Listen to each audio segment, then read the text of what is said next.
Muy buenos días, bienvenidos al tercer seminario de la CEMAP. Hoy tenemos el gusto de contar con el doctor Alejandro Castilla Loaiza. Doctor Castilla ha trabajado en el Jefferson Lab y en el Old Dominion University en Estados Unidos durante sus estudios de doctorado entre el 2010 y el 2015. Y después formó parte de SER como fellow del 2015 al 2018. Y desde entonces sigue trabajando en SER como asociado de la Universidad de Lancaster en Inglaterra, donde se desempeña como postdoc actualmente. Los temas de trabajo del doctor Castilla es el High-Lumi LAC y el Compact Electron Linux. También el doctor Castilla es experto en diseño, fabricación y operación de cavidades superconductoras y conductores normales para aceleradores de partículas. Y bueno, hoy nos viene a dar la plática Introducción de aceleradores. Entonces, Alex, por favor. Sí, gracias, Bruce. Buenos días, buenas tardes, buenas noches, depende de dónde estén. Voy a platicar un poco, traté de hacer una presentación un poco corta sobre la introducción a aceleradores y pensé que quizás sea mejor darla en partes, ¿no? Entonces, esta sería como la introducción y luego seguirían las partes subsecuentes donde podrían enfocarse un poco más a distintos temas como la dinámica transversal, etcétera, etcétera. Entonces, bueno, vamos a ver. Nada más sobre qué es lo que hago yo ahora. Como mencionó Bruce, estoy trabajando para la Universidad de Lancaster en el CERN. Y parte de lo que hago es trabajar con el proyecto de mejora de alta luminosidad del Gran Colisionador de Hadrones, que son cavidades de radiofrecuencias superconductoras. Y también trabajo con el grupo de CLIC, del proyecto de CLIC, donde trabajo más bien con aceleradores de electrones, conductores normales, de distintas, de banda X, de banda K, y de distinta índole, ¿no? También actualmente soy el coordinador de Ciencia y Tecnología e Innovación de la Red Global MX, el capítulo de Suiza-Liechtenstein, y como pueden ver, soy un miembro activo de la Comunidad Mexicana de Aceleradores de Partículas. Ok, más o menos, ¿qué es lo que vamos a platicar?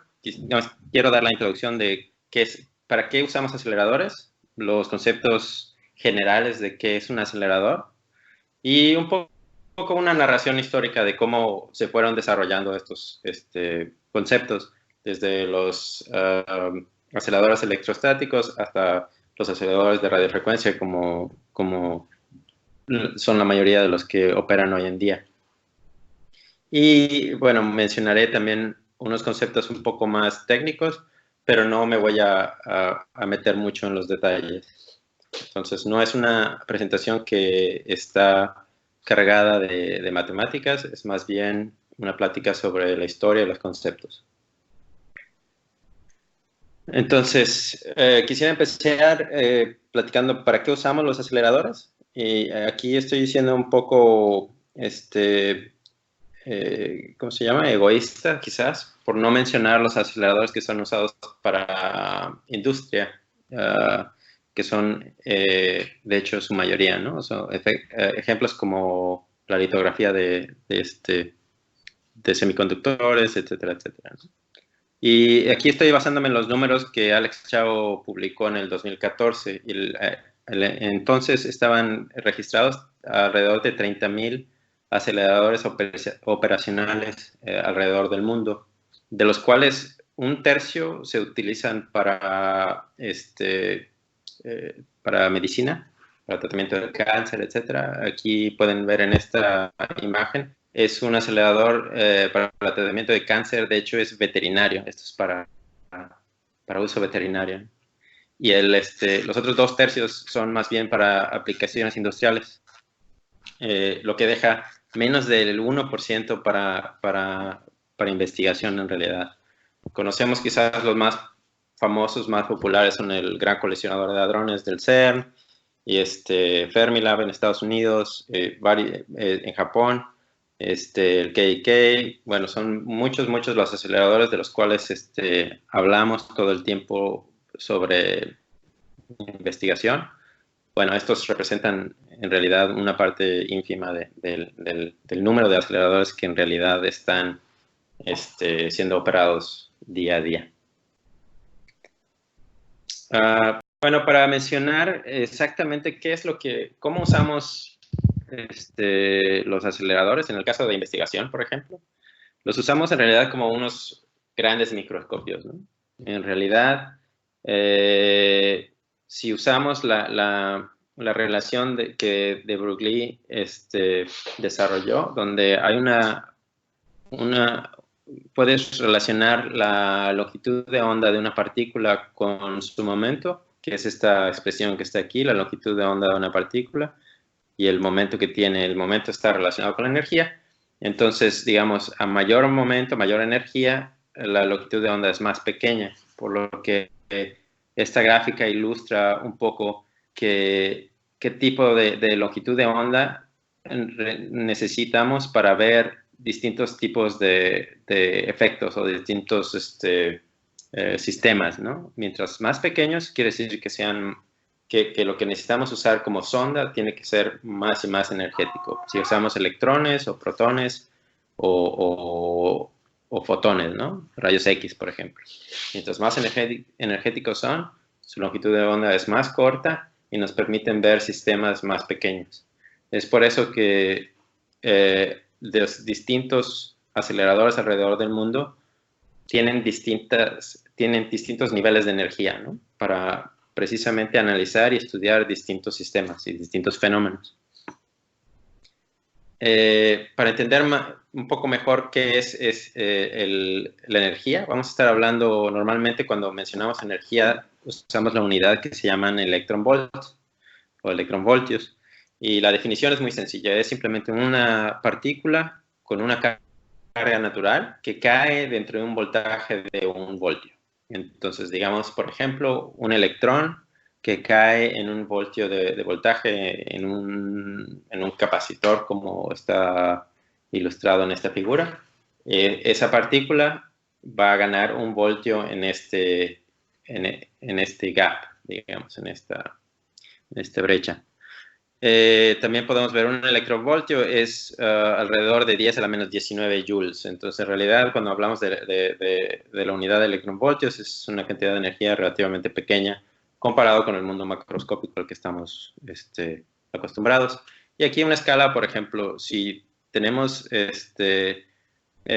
haces o partículas de un milielectronvolt, podemos estudiar fonones en redes de sólidos. Si tenemos una energía de 1 electronvolt, podemos empezar a ver las transiciones atómicas, 1 kiloelectronvolt, las transiciones en los electrones que están en las capas internas del núcleo, 1 megaelectronvolt, ya tenemos transiciones nucleares, 1 gigaelectronvolt, ya tenemos la fuerza débil nuclear, muy famoso ahora el bosón de Higgs, que está en el orden de los 125 gigaelectronvolts, y arriba de 1 teraelectronvolt hay una serie de cosas en las cuales aún estamos esperando descubrir y entender exactamente a qué energía están. Entonces hay muchas predicciones que se han hecho por los teóricos de cosas que deberían estar a una energía mayor que 1 teraelectronvolt, pero aún estamos por descubrirlas, digamos, ¿no? Entonces es un área a estudiar. En perspectiva un poco, ¿qué tanto es 1 teraelectronvolt, no? Es la energía que toma levantar 1 gramo de cualquier cosa en la Tierra, 16 micrómetros, o la energía que requiere un foco de 100 watts para estar encendido 1.6 nanosegundos, perdón. Es una energía relativamente pequeña para los estándares en los que estamos acostumbrados en el mundo macroscópico, ¿no? Pero como en los aceleradores hablamos que el enlace se encuentra en 10 a la 10, 10 a las 12 partículas, ya puedes hablar que la energía instantánea, la potencia instantánea, es del orden de terawatts, ¿no? Entonces ya es considerable. Esa es la diferencia. Cuando piensa uno en una sola partícula o en la colección de partículas que están contenidas en el haz, es donde se hace una diferencia en la energía contenida, ¿no? Hasta ahora, la partícula más energética que se ha medido es la denominada Oh My God Particle, la OMG Particle, que tiene del orden de 10 a la 8 teraelectronvoltios, que fue detectada en el 1991, que esto equivale a un hámster de 125 gramos, que está moviéndose a 100 kilómetros por hora, ¿no? Entonces, más o menos es para poner en perspectiva las diferencias de energía en las que hablamos en un acelerador, en una partícula, en todo el haz y en la vida cotidiana, ¿no? Bruce, vas a... Y bueno, hablando de energía, por ejemplo, para hacer estudios, experimentos, digamos, con tu haz de partículas, hay dos sabores que en general la gente usa. Uno es de blanco fijo y el otro es un colisionador. La diferencia está que en un blanco fijo tienes un haz en el cual toda la energía del evento, digamos, la trae el haz que estás haciendo irradiar o incidir en tu blanco fijo. En el caso de los colisionadores, como son dos haces, puedes incrementar la energía independientemente de cada haz, y al final de cuentas el fenómeno o el efecto que estás viendo es la combinación de la energía de uno y del otro. Obviamente esto tiene sus complicaciones, cada una respecto a la otra, ¿no? Como había mencionado anteriormente, depende de la energía, es la longitud de onda de la partícula o es el tipo de fenómeno que vamos a estudiar. Entonces, uno no tiene completa libertad, digamos, de escoger la energía la cual tiene que, cuando uno ha escogido qué fenómeno quiere estudiar. Una vez que tengas el fenómeno que quieres estudiar o el sistema que quieres estudiar, hay una energía particular a la cual lo tienes que hacer. Y entonces encontrarán que los laboratorios alrededor del mundo tienen máquinas que funcionan en ambas condiciones, ¿no? Ahora bien, ¿cómo le damos energía a las partículas? Bueno, como ya mencionábamos antes, si tuvieras unas placas capacitoras y pudieras hacer caer en este voltaje una partícula cargada, entonces le incrementarías una energía. Bueno, si por conservación de la energía, podemos ver y comparar, de acuerdo con estas ecuaciones, cómo el incremento de la energía o la ganancia de energía es equivalente a la carga por el voltaje en el cual estamos haciendo caer a la partícula cargada, ¿no? Y aquí escogí un GIF en los cuales me gusta la analogía de que un voltaje es como una resbaladilla, ¿no? Es como, transfieres una energía potencial, caes por un potencial y te incrementa tu energía cinética, ¿no? Y aquí en este caso, de manera caricaturesca quizás, pueden ver que el potencial en la resbaladilla amarilla y en la resbaladilla azul son diferentes, y por eso la partícula gana distinta energía cuando cae por ahí. En fin, entonces, si este es el principio, si haciendo una placa capacitora, poniéndole un voltaje, hacemos ganar una energía que es equivalente a la carga por el voltaje de ese capacitor, digamos, uno podría pensar que poniendo muchos capacitores en serie, entonces podría incrementar la ganancia por el número de placas que se incluyen, ¿no? Pero en este caso es un poco truculento, porque en realidad voy a tratar de explicarlo con la gráfica.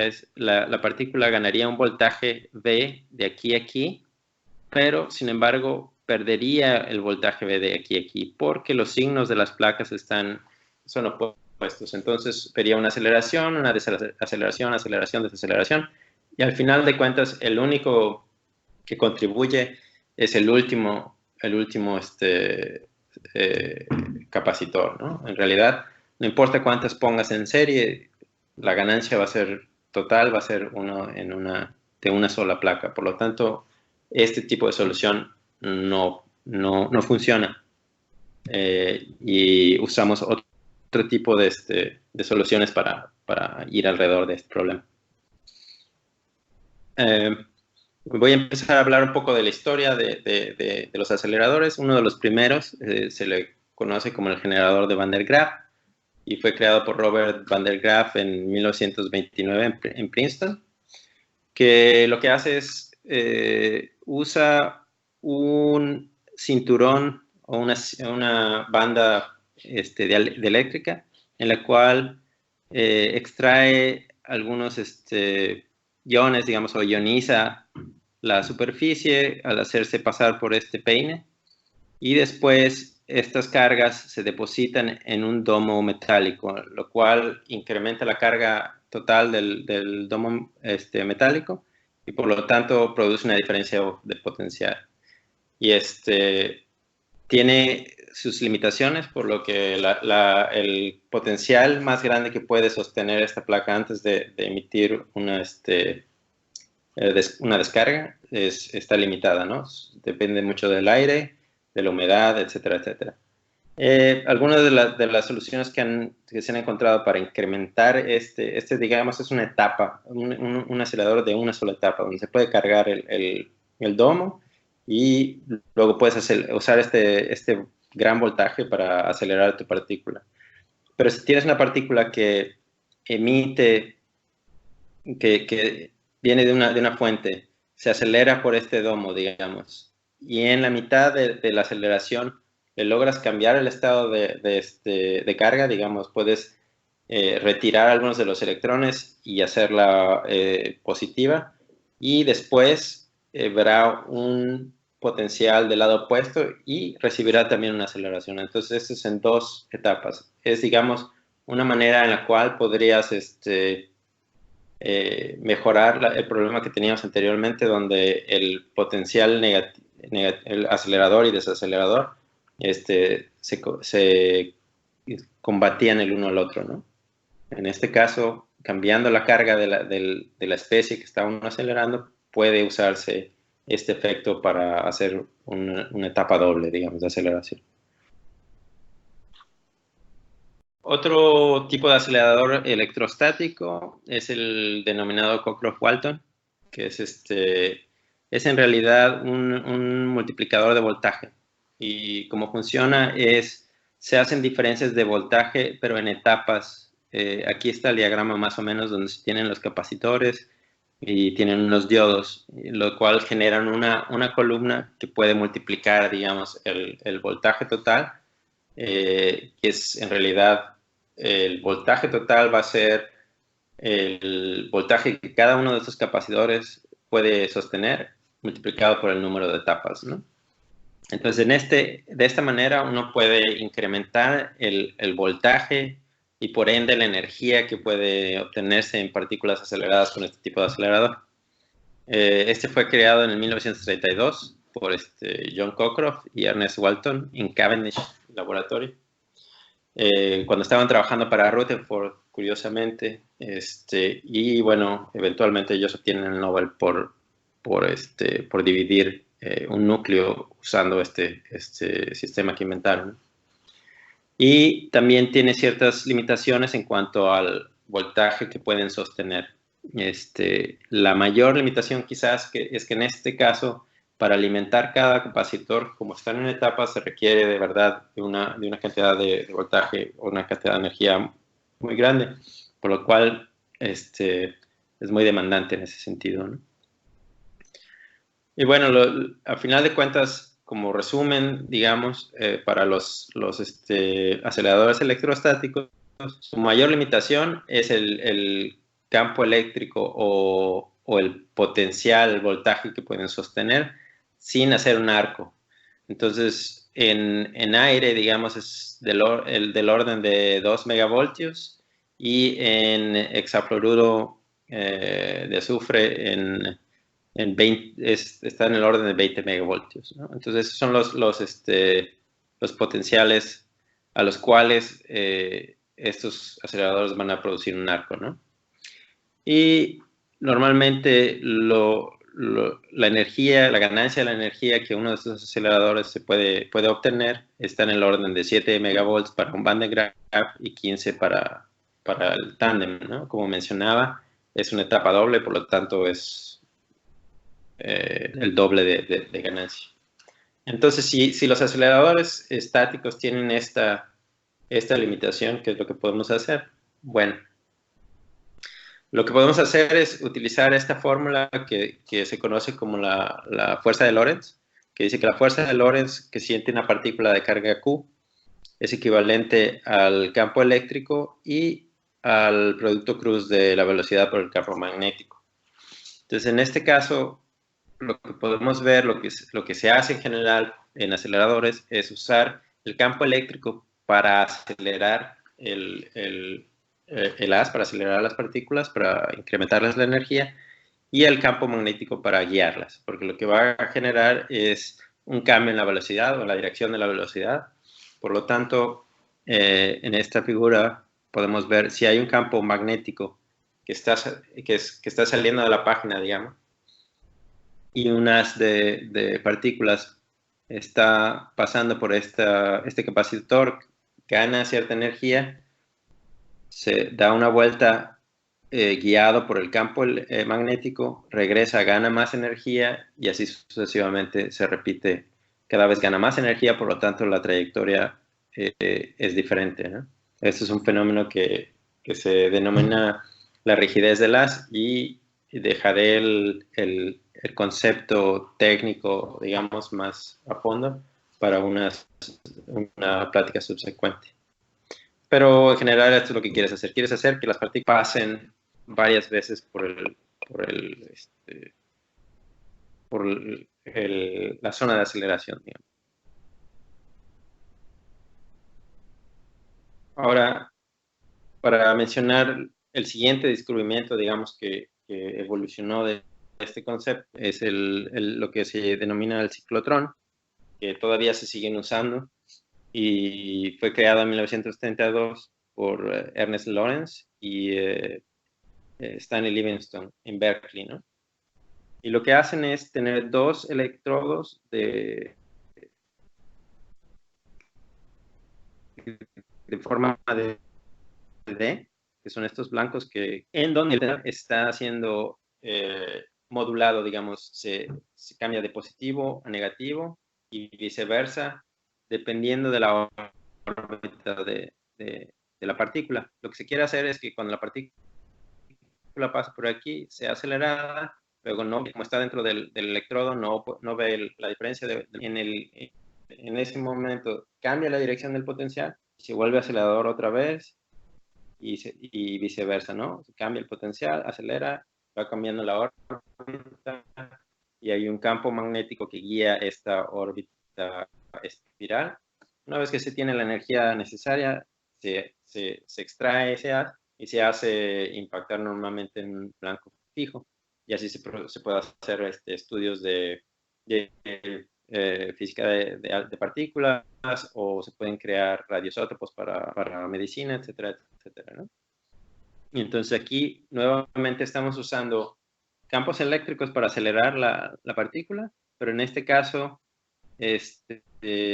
no son campos estáticos, sino que son campos que son aleatorios. Aquí pueden verlo, va de positivo a negativo, y se usa un campo magnético constante para guiar la órbita de estas partículas.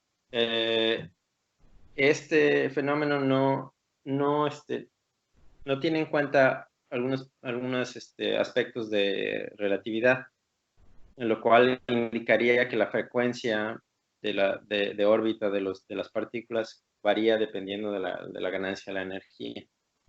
Entonces, esto dio a cuenta a otros desarrollos de distintas máquinas para que puedan ajustarse a esto, ¿no? La siguiente máquina que podemos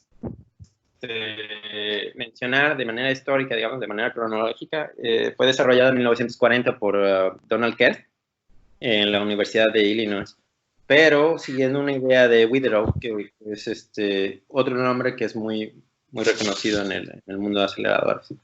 Se llamaba el Betatron y es en realidad un transformador en el cual, como bobina secundaria, se tiene un tubo de vacío en el cual las partículas o los electrones, digamos, están dentro y ellos son los que funcionan como la bobina secundaria. Y entonces son en realidad una corriente, porque son cargas moviéndose en esta cámara de vacío y son aceleradas usando el campo magnético, no campo eléctrico. Entonces, este es quizás uno de las máquinas más extrañas que yo he visto y la única que tengo conocimiento que se usa el campo magnético y no el eléctrico para cambiar la energía de las partículas. Y se usa después un electrodo cargado, digamos, un electrostático para deflectar el haz y extraerlo hacia el experimento.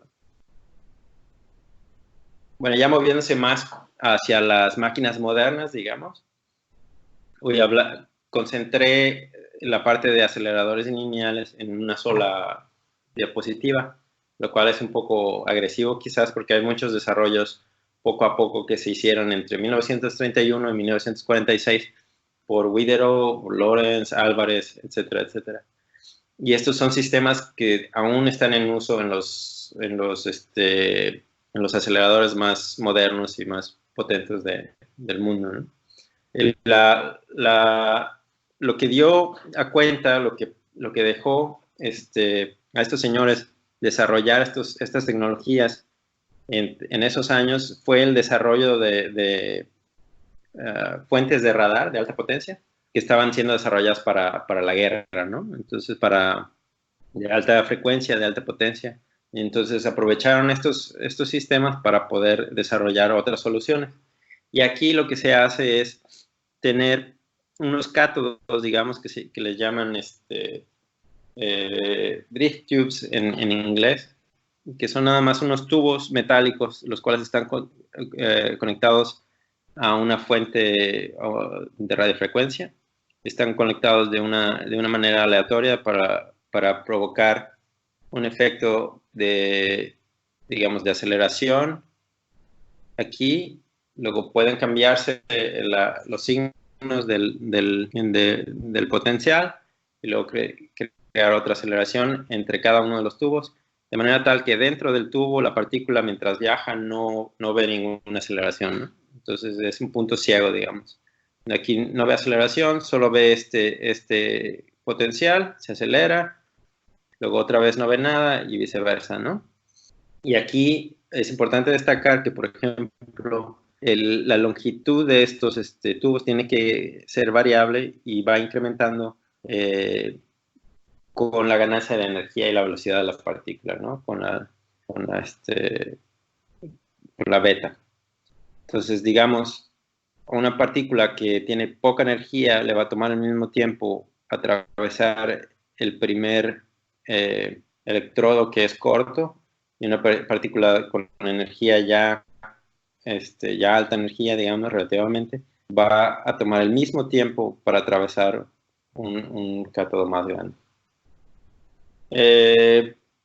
Entonces, en general, así es como funciona un acelerador lineal. Tienes una fuente donde generas una partícula cargada, luego ve una aceleración en cada gap, se va acelerando, va cambiando su velocidad, por lo tanto los electrodos tienen distinto tamaño y se va repitiendo. Y por eso la fuente tiene que ser de radiofrecuencia o de voltaje alternante, digamos, para estar cambiando el signo.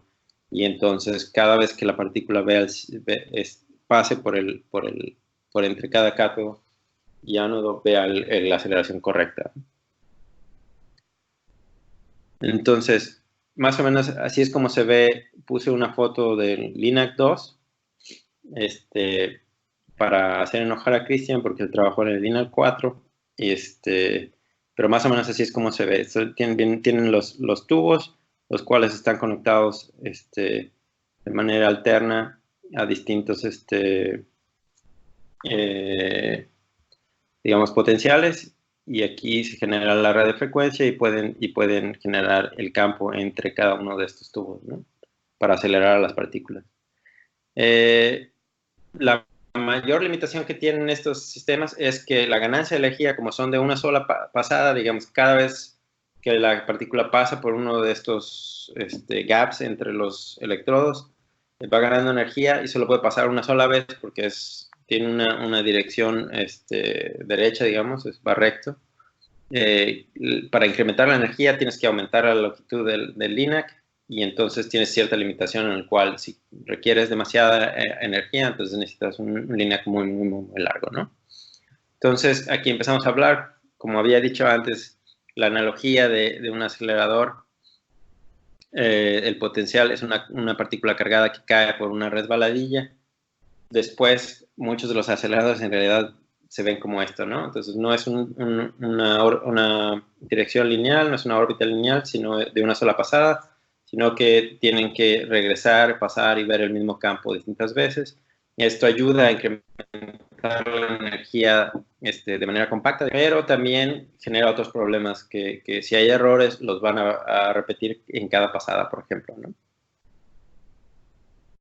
Para regresar a la analogía del potencial de la resbaladilla. Entonces, digamos que tienes un potencial, tienes tu partícula cargada que cae por tu potencial, gana energía o incrementa su energía cinética. Si tienes un potencial que es plano como este, es, digamos, inestable de alguna manera. Es muy fácil que la partícula se salga del camino en el cual tú esperas que se mueva, ¿no? Entonces, lo que se hace es curvar, digamos, añadir una curva en la cual la partícula puede tener una oscilación alrededor de una posición estable, una oscilación pequeña, pero se contiene dentro de la órbita que uno requiere, ¿no? Entonces, para esto usamos óptica, o en este caso, para partículas cargadas usamos magnetos para distintas cosas, ¿no? Entonces, por ejemplo, ya estamos empezando a hablar del plano transverso, no en la dirección de aceleración.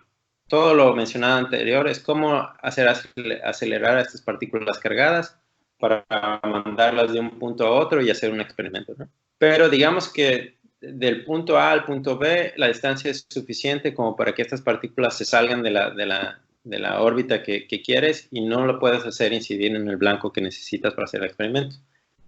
Entonces usamos estos elementos magnéticos para curvar la resbaladilla, digamos, para lograr hacer que las partículas se contengan en una órbita estable y no se pierdan, como la ilustración aquí, ¿no? Entonces, para enfocar y para desenfocar utilizamos un magneto que se llama cuadropolo, que tiene, como su nombre le indica, 4 polos, norte, sur, y esto genera una fuerza en una partícula cargada dependiendo de la dirección en la cual está viajando. Regresando a la expresión de la fuerza de Lorentz que enseñé antes, es V, la velocidad de la partícula, producto cruz con el campo magnético, ¿no? Entonces, aquí pueden ver, por ejemplo, en este caso, si hay unas partículas que están viajando en una dirección, pueden ver una fuerza enfocante en uno de los planos y desenfocante en el otro plano. Y así sucesivamente. No importa la carga de la dirección, siempre va a ser un cuadrupolo enfoca en un plano y desenfoca en el otro. Entonces, lo que hacemos en realidad es alternar, digamos que ahora volteo este cuadrupolo 90 grados, va a ser enfocante en el plano Y y desenfocante en el plano X. Entonces, lo que se hace es alternar la dirección de estos cuadrupolos a lo largo de la máquina en algo que denominamos celdas. Por ejemplo, aquí estoy enseñando una celda característica que se llama FODO, en la cual tienes un cuadrupolo enfocante, uno desenfocante, uno enfocante y así sucesivamente, ¿no? Entonces, lo que se hace es una pequeña oscilación, digamos, en la cual el resultado final es mantener a esas partículas en una órbita estable, ¿no? Dentro de cada una de ellas, digamos, si hay una partícula que viene por el centro, viaja de manera derecha, recto, pero si viene con un ángulo y una posición un poco más lejana al centro, también va a haber una fuerza de enfoque, desenfoque y se va a mantener, digamos, en cierta dimensión transversal a lo largo de la máquina. Y eso es el concepto básico de cómo mantener a una partícula o a un haz contenido a lo largo de tu acelerador, sin importar si es un acelerador lineal o es un acelerador circular, un anillo. Entonces, como había mencionado, va a haber enfoques y desenfoques a lo largo de la máquina. En este caso, por ejemplo, es una imagen que le robé a Luis Medina, en la cual enseña uno de los planos, digamos el plano Y, cómo con una sucesión de magnetos el haz se va conteniendo. Una partícula tiene una oscilación característica dependiendo del arreglo de celdas con los magnetos que tiene alrededor de la máquina, ¿no? Y en el otro plano sería de manera similar, produciendo una órbita un poco rara, ¿no? Porque va a ser una mezcla entre la oscilación vertical y horizontal. Y eso eso es con lo que tenemos que vivir, digamos, ¿no? Eso es con lo que trabaja una persona que hace física de aceleradores y su trabajo es dinámica de haces. Diseña estas celdas y esta sucesión de celdas para obtener unas funciones coherentes que sirvan para la máquina y sirvan para los propósitos que necesitan, ¿no? Por ejemplo, ¿no? Entre otras cosas.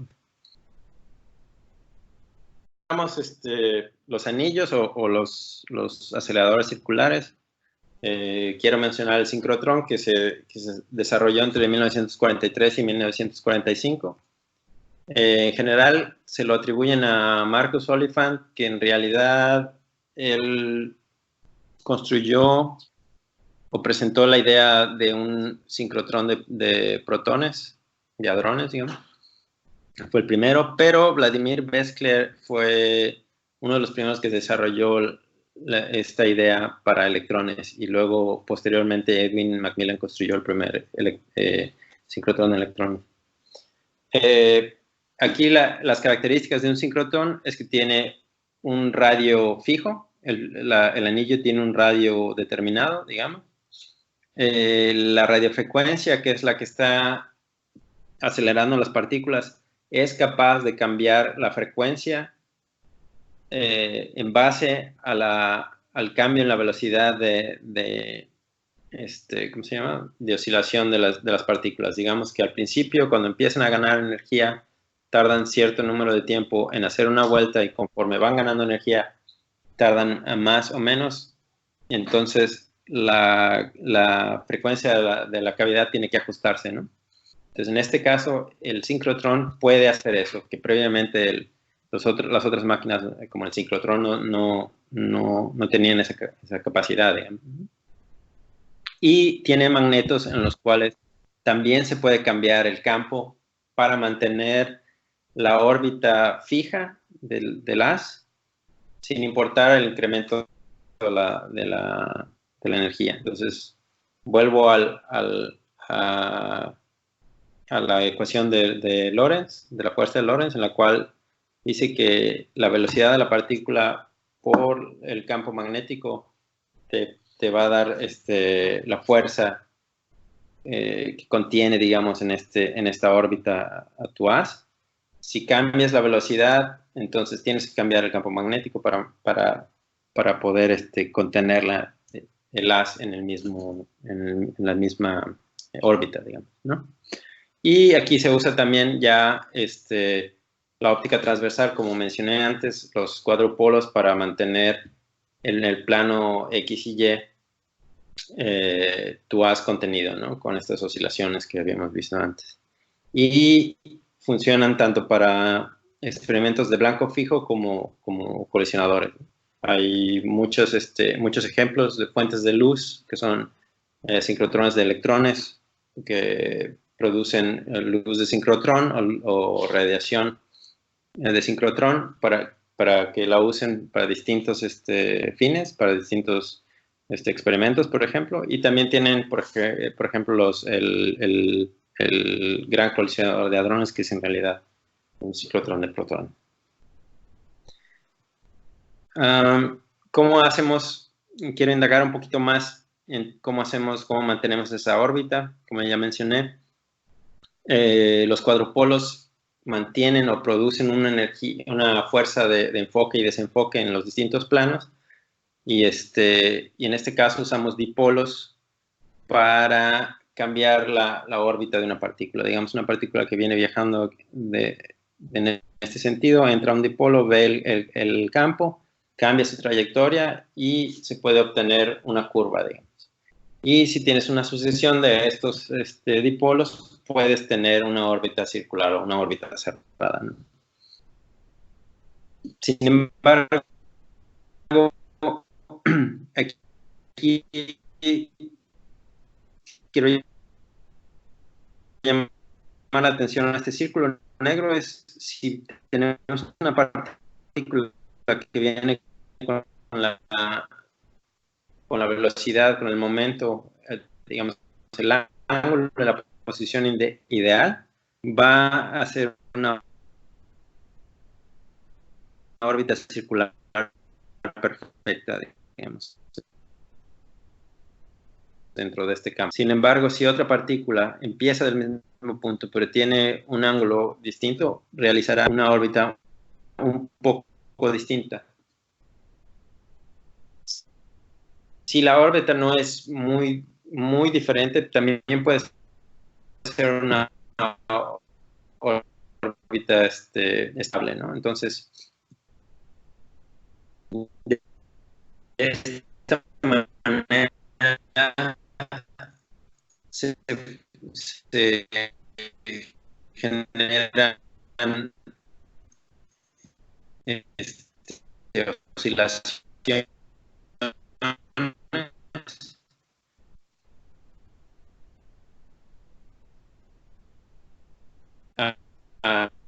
va a tener distintas posiciones y distintos ángulos. Por lo tanto, va a haber una colección de órbitas estables alrededor del acelerador. Y lo que utilizamos son estas colecciones de magnetos, de dipolos, cuadrupolos o multipolos de orden mayor, para mantener estables estas órbitas durante el tiempo que necesitemos al haz dentro de la máquina, ¿no? El tiempo que el haz tenga que vivir dentro para alcanzar la meta que buscamos, ya sea los experimentos, las colisiones o la luz de sincrotrón, digamos, ¿no? Y aquí pueden ver otra vez, esta es la mezcla de la órbita de las partículas en el plano transversal alrededor del anillo cuando mezclamos la oscilación en X y Y, ¿no? En realidad se ve un poco rara como esto, y además van a tener una oscilación, una órbita alrededor un poco diferente cada una de ellas. Entonces, el movimiento dentro de un haz de cada partícula es suficientemente complicado. Y todo esto que he estado mencionando es a nivel de primer orden, ¿no? A nivel lineal. Luego se van metiendo más problemas cuando uno habla de fenómenos de más alto orden, y ya empiezan a tener caos y otros sistemas matemáticos y físicos que son un poco más complejos y también muy interesantes, ¿no? Bueno, hay muchas otras cosas que no estoy mencionando aquí. Cada una de ellas puede tener una clase de días, pero la idea era nada más como dar una entrada para que se les antoje el área de aceleradoras. Y idealmente lo que pasaría es que haremos pláticas sucesivas en las cuales nos adentraremos más en detalle de cada uno de los aspectos, ¿no? De la parte de dinámica de haces, de la dinámica transversal, de la dinámica longitudinal, y luego cosas incluso técnicas como radiofrecuencia o magnetos, etcétera, etcétera, ¿no? También quería dejar por aquí algunas de las referencias que eventualmente me imagino que podemos poner en la descripción también, que son muchas presentaciones de gente de todo el mundo, expertos y muy buenos maestros que explican en detalle muchos de estos fenómenos, ¿no? Muchos de estos conceptos. Entonces, si están interesados, pueden ir a el USPAS, que es la Escuela de Aceleradores de Partículas de los Estados Unidos. Está la Escuela de Aceleradores de Partículas del CERN. Y mi universidad y el Instituto Cockcroft tienen una serie de videos donde se dan unas clases, digamos, magistrales o no sé cómo quieran decirle, de diversos tópicos, ¿no? De dinámica de haces, de radiofrecuencia, etcétera, etcétera, que son muy interesantes y son abiertos al público también. Y para terminar, les quiero agradecer también a toda la gente de la cual tomé muchos de las cosas que presenté aquí, y un poco una disculpa por abusar de los GIF porque los descubrí y creo que me pasa un poco. Pero en general, esto es lo que quería platicar. Como había mencionado antes, es una introducción a qué son los aceleradores, para qué se usan, por qué tenemos aceleradores y, digamos, de manera cronológica cómo se desarrollaron algunos de los conceptos básicos. Y en general esperaría que las siguientes clases sean un poco más técnicas, ¿no? Donde se pueda describir un poco más, ya con ecuaciones quizás o gráficos, en más detalle cada aspecto. No sé si tienen alguna pregunta o... No sé si tienen alguna pregunta. Ok. ¿Hay alguien con una pregunta? Yo tengo una, Alex. ¿Me Sí, por podrías favor. decir cuáles son de los tipos de aceleradores que son los más comunes, los que se están usando más en la actualidad? Claro. Bueno, en realidad, yo pienso que si se hace esa pregunta, concretamente la respuesta nominal va a ser los Linux, ¿no? Muchos de los sistemas industriales como para tratamiento de alimentos, como tratamiento de cáncer, etcétera, etcétera, son aceleradores lineales, son pequeños Linux de electrones. También se usan para escanear camiones en puntos de chequeo, digamos, de seguridad en las fronteras, etcétera, etcétera. Pero también podrías pensar que los Linux electrostáticos también son bastante comunes, aunque no los reconocemos como tales, ¿no? Hay muchos lugares donde utilizan para investigación, para estudio de obras de arte, por ejemplo, pero también las máquinas de rayos X, etcétera, etcétera, son en realidad pequeños aceleradores estáticos, ¿no? Ya no existen los televisores de rayos catódicos, pero digamos, esos son pequeños aceleradores. Entonces yo diría que los más usados son Linux de radiofrecuencia, seguro, y no muy detrás algunos electrostáticos de muy, muy baja energía, digamos. Ok, muchas gracias. ¿Alguien más con alguna pregunta?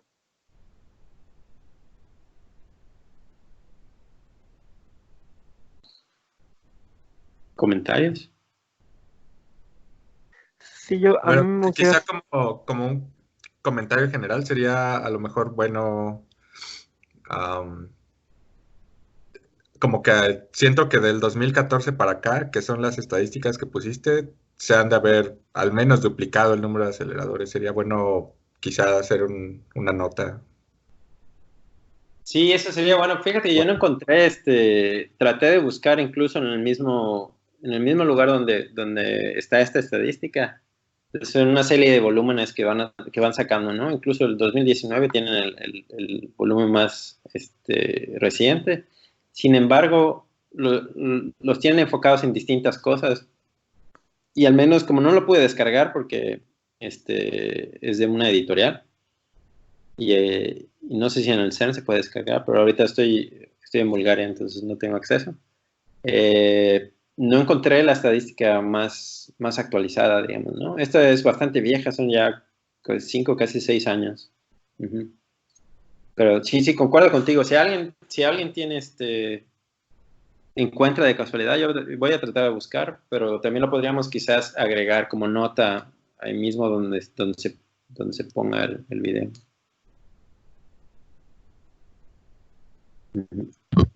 Gracias. Una pregunta más, Alex. ¿Sí? ¿Qué ves en el futuro de los aceleradores? ¿A dónde crees que va a seguir? Esta es una pregunta muy interesante en realidad, ¿no? Porque, cuando la gente se pregunta el futuro de los aceleradores en general, me parece que se están enfocando en el futuro de la física de altas energías, ¿no? O sea, ¿cuál es el futuro de altas energías? De física de altas energías. Y ahí es un poco, estamos pasando por una etapa que es un poco difícil, digamos, en cierto sentido. Estamos acostumbrados a que cada década había ciertos descubrimientos, etcétera, etcétera. Y donde se tenía una cierta certeza de qué es lo que se iba a encontrar como siguiente paso, con mucha anticipación, ¿no? Y ahora justo se nos acaba esa etapa y no sabemos qué va a pasar, ¿no? No estamos seguros, digamos, no tenemos la certeza que se tenía antes. Entonces, aquí me gustaría hacer una diferenciación entre qué es el futuro de la física de altas energías y el futuro de los aceleradores, ¿no? Porque en realidad el futuro de los aceleradores no tiene necesariamente que estar ligado al de física de altas energías. Cuando el futuro de física de altas energías necesariamente va ligado a aceleradores. Entonces, en el futuro de aceleradores son máquinas más precisas, más eficientes, digamos, y hay muchísimas aplicaciones que falta por explorar, yo diría, ¿no? Entonces, para mí, el futuro de aceleradores es encontrar nuevas aplicaciones, hacer máquinas más eficientes, más baratas, más robustas y más precisas, ¿no? Para distintas cosas, litografía, tratamientos médicos, etcétera, etcétera, e incluso física de altas energías. Porque quizás cuando ya se habla de aceleradores de alta energía para física, me parece que el futuro es precisión también, ¿no? Medidas de precisión, donde se pueda estudiar a más detalle muchos de los fenómenos que están, que ya sabemos que están ahí, pero no tenemos todos los datos completos. Nos hace falta mucho más estadística o mucha más precisión para saber qué pasa. Y luego ya tienes en las distintas tecnologías como en aceleración, puede ser aceleradores de plasma, con dieléctricos, todo eso que son muy prometedores, digamos, ¿no? Para hacer máquinas muy compactas de alta energía, etcétera, etcétera. Eso es lo que me parece que es el futuro. Máquinas compactas, máquinas eficientes, y energéticamente, digamos, más verdes, más ecológicas, digamos. Esa es mi opinión profesional y personal. No sé. Muchas gracias. ¿Alguien más con alguna pregunta o comentario? Pues más bien una pregunta, una opinión. ¿Por qué un estudiante de ingeniería o de física que recién se gradúa debería enfocarse en aceleradores? ¿Por qué? Sí, bueno, lo que me parece muy interesante del área de aceleradores es que en realidad es un área multidisciplinaria, ¿no? Es un área donde se juntan muchísimos tópicos como materiales, desde el punto de vista de manufactura, por ejemplo, materiales desde el punto de vista de física de estado sólido.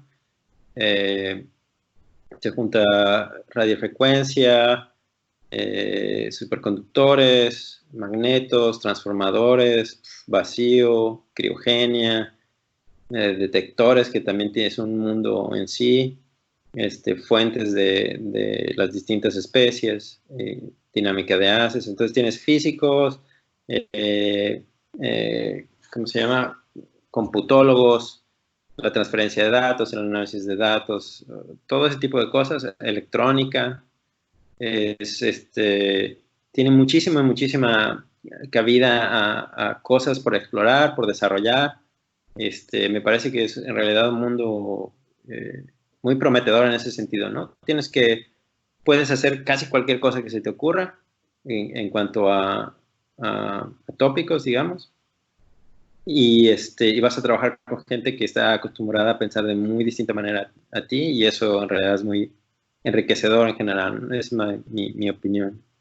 Entonces yo pienso que un estudiante lo que debería hacer, si siente que tiene un poco de intención de irse hacia este mundo, es pues involucrarse un poco más o aprender un poco más, investigar qué es lo que está pasando, para qué sirven, quién hace qué, dónde, para qué sirven, ¿no?